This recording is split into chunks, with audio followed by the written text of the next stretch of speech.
Hi friend.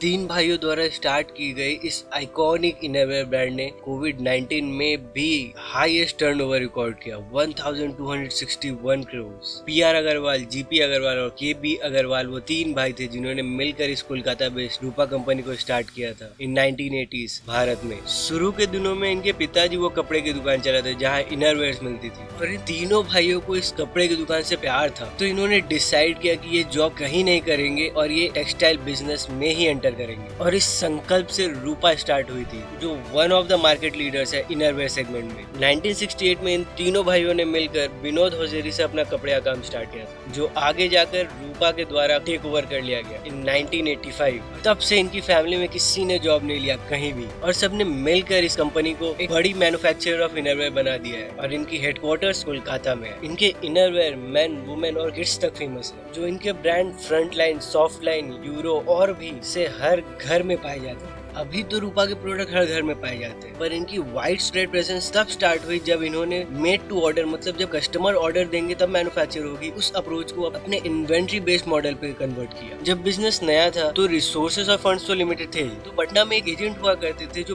B2B customer से connect कराते थे, जहाँ से मेड टू ऑर्डर शिपमेंट्स आते थे कुछ दर्जन ऑफ प्रोडक्ट्स के लिए। और उन दिनों एक पे एक बिजनेस ही कैटर किए जा रहे थे, स्टॉकिंग और सेलिंग का तो कोई कॉन्सेप्ट ही नहीं था। जैसे प्रोडक्शन कैपेसिटी बढ़ी तो फाउंडर्स ने रियलाइज किया कि वो उस स्टॉक से बहुत कुछ कर सकते हैं जो उनके पास है, तो उन्होंने वेस्ट बंगाल के आसपास के मार्केट को एक्सप्लोर करना स्टार्ट कर दिया और कोलकाता में 1985 में रूपा को स्टैब्लिश कर दिया। और सालों में कंपनी ने 4 मैन्युफैक्चरिंग फैसिलिटीज खड़ी कर दी है, डोमजूर वेस्ट बंगाल, तिरुपुर तमिलनाडु, बेंगलुरु कर्नाटका, गाजियाबाद NCR, जहाँ 7 लाख फिनिश गुड से भी ज्यादा प्रोडक्ट्स बनते हैं हर दिन। कुछ इंटरमीडिएट प्रोडक्शन तो जॉब वर्क बेसिस से भेज दिए जाते हैं, जहाँ रूपा यान बाई करके उसे बुनने के लिए भेज देते हैं, फिर से उस फैब्रिक को रिसीव करके उसे प्रोसेसिंग के लिए भेज देते हैं। इनके खुद के पास भी नीटिंग और प्रोसेसिंग फैक्ट्रीज है, पर ये मिक्स एंड मैच करते हैं अपने जरूरत और कॉस्ट इफेक्टिवनेस के हिसाब से। अभी रूपा की कोशिश इन हाउस फैब्रिक कटिंग में ज्यादा है, क्योंकि आउटसोर्सिंग से चोरी और वेस्टेज बढ़ जाती है कपड़े की, और इन हाउस फैब्रिक कटिंग से कपड़े की क्वालिटी बरकरार रहती है, जो इस कॉम्पिटिटिव इनरवेयर मार्केट में बहुत जरूरी है। और अभी के कंज्यूमर्स ब्रांड कॉन्शियस हो जा रहे हैं, गाँव तक में भी, जहाँ रोड्स और इंटरनेट अच्छी है। इसीलिए अब इनरवेयर ब्रांड्स की भी रिस्पॉन्सिबिलिटी बढ़ जाती है, ताकि वो हाई क्वालिटी प्रोडक्ट डिलीवर करे और वो अपने मार्केट शेयर को अच्छे से कैप्चर कर पाए गांव से भी। रूपा के एंट्री लेवल प्रोडक्ट्स थोड़े महंगे हैं अनऑर्गेनाइज्ड प्रोडक्ट्स के मुकाबले, पर कंज्यूमर तब भी उन्हें प्रेफर करते हैं और वो इसे होलसेलर सेगमेंट के थ्रू चलाते हैं। और रूपा की प्रीमियम ब्रांड्स डिस्ट्रीब्यूटर्स के थ्रू सप्लाई किए जाते हैं, और इनकी डायरेक्ट टू कंज्यूमर मॉडल भी है D2C, जो ये ऑनलाइन ऑपरेट करते हैं थ्रू Amazon, फ्लिपकार्ट, इनकी खुद की वेबसाइट और भी है। इनकी ऑनलाइन सेल कम है पुराने तरीके सेल्स के मुकाबले, पर बहुत तेजी से बढ़ रही है। इनरवेयर जो एसेंशियल क्लोथिंग आइटम है,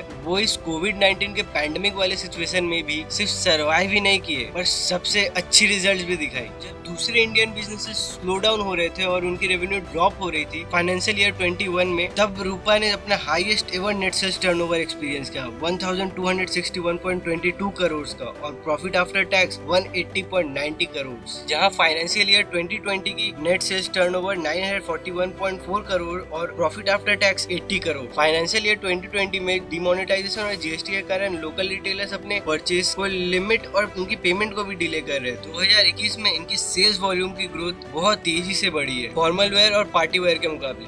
लोगों की जरूरत रोटी, कपड़ा और मकान, और इनरवेयर सबसे बेसिक एलिमेंट ऑफ क्लोथिंग है। इसीलिए लॉकडाउन के बाद इनकी रिकवरी बहुत तेजी से हुई। वर्कर्स इम्पैक्ट हुए थे इस पैंडेमिक के कारण, पर इनकी अभी की प्रोडक्शन कैपेसिटी फिर से 75 to 80% हो चुकी है। एक साल की इंक्रीज इन सेल रूपा को इस पैंडेमिक में आने वाले सिचुएशन से नहीं बचा सकती। यार्न की प्राइस 50% बढ़ चुकी थी 7 महीनों में एक्सपोर्ट में डिमांड के कारण, तो रूपा को कुछ इंक्रीज इन कॉस्ट तो कंज्यूमर्स तक पहुंचाना ही था। दाम तो 20% से बढ़ाने की प्लानिंग की जा रही थी, पर कंज्यूमर्स नहीं चाहते थे, तो सिर्फ 10% ही बढ़ाई गई। शॉर्ट टर्म में रॉ मटेरियल्स की प्राइस तो बढ़ती ही है, पर वो अपने प्रोडक्शन कॉस्ट से तो कम में तो नहीं बेच सकते, और जब वो अपने कॉम्पिटिटर्स को देखते हैं तो सब सेम बोर्ड पर है। रूपा ईयर ऑन ईयर 17 से 18% ग्रो कर रहे हैं, और ये अपने सेल्स को और ऑर्गेनाइज बना रहे हैं। ये अपने होलसेलर्स को डिस्ट्रीब्यूटर्स में कन्वर्ट कर देना चाहते हैं, ताकि ये समझ पाए कि इनकी प्रोडक्ट्स कहाँ और किसको सेल हो रही है। ये अपने कंज्यूमर बिहेवियर को बहुत अच्छे से स्टडी करना चाहते हैं, और इनकी रिटेल की पूरी गेम प्लान चेंज हो जाएगी। ये अभी फोकस लार्ज फॉर्मेट स्टोर पर कर रहे हैं, जहाँ कंज्यूमर्स सारी चीजों को एक जगह पाना पसंद करते हैं। उम्मीद है ये केस स्टडी आपको अच्छी लगी। ट्रूली